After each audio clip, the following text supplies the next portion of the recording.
স্বাধীনতা লাভের পরে ধুয়েল ইউনিয়ন কর্তৃক আয়োজিত 1 নম্বর কৃষ্ণপুর ওয়ার্ড, এই ওয়ার্ডে আমরা একটি সুধী সমাবেশ করতে পারছি।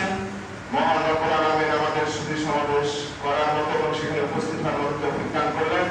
সে মহান রব্বুল আলামিনের শুকরিয়া জ্ঞাপন করে করছি আলহামদুলিল্লাহ।